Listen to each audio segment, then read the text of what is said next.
I want to talk about the benefits of cyclical living when it comes to making sense of what's happening for us.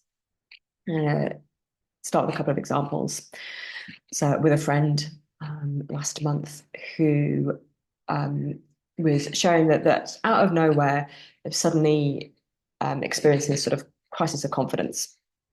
And as we were talking about it, I asked, where she was in her menstrual cycle. And essentially, what she was coming up against was a crossover day.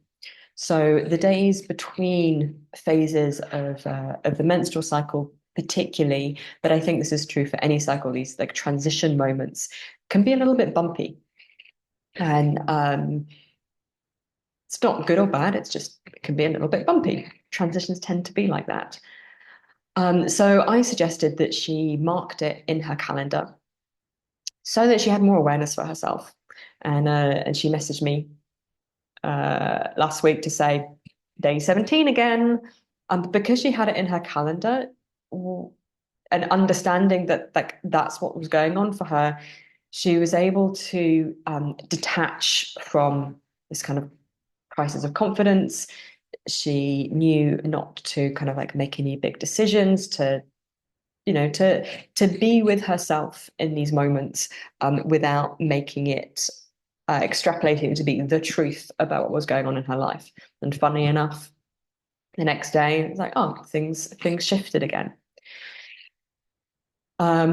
Another client who is yeah, really experienced kind of like going through an autumn at the moment, feeling really aligned with the seasons in the Northern Hemisphere. And yeah, that understanding for them that, oh, I'm in this period of letting go and discernment and preparing to rest. Like this is not a time for new ideas and to do. It's giving her a lot of peace and trust. Yeah, in a sense of kind of like going with what is happening rather than fighting it. And that's what I really love about a cyclical living practice, that the framework of cycles doesn't tell you what you should be feeling or how you should be experiencing something, but by being able to like position yourself on that map, I notice for me it creates like this sense of understanding, creates space for acceptance and softening and moving with the experience. It's like I make sense to myself. I'm like, oh, right, yes, okay. Oh, I get why I'm responding to this situation in this way rather than how I was responding to the situation, a few days or months or weeks ago. And and that feels really important to me somehow. That Yeah, I would love to be the kind of person that can hold that kind of kindness for myself all of the time. But I find it much easier when I make sense to myself. And the framework of cyclical living is just one way I find to do that, to recognize where I am in the phases of things.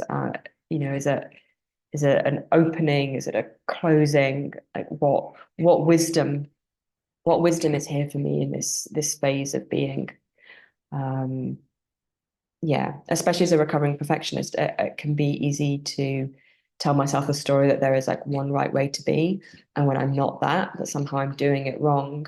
Cyclical living gives me permission to be all these different ways because they all have their own wisdom and their own strengths. So how do I really step into that phase and harness it? So if I'm in a spring, how do I harness the freshness, the inspiration, the new ideas, the creativity, whilst holding myself in the vulnerability of newness, the sort of scary, I don't quite know if this is going to be yet. Yeah. When I'm in a summer, how do I allow my expression to come through without forcing it? How do I um, make the most of that energy without holding on too long or burning out? When I'm in an autumn, like, what is it that I might be learning, discerning? what do I want to let go of? What do I want to take with me? What's fertilizer?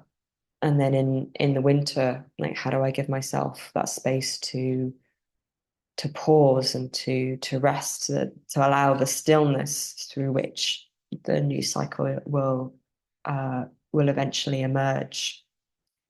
So yeah, it's like it gives me this permission to that all of this is temporary, that whatever I'm going through, whether I like it or not, it's not going to be this way forever.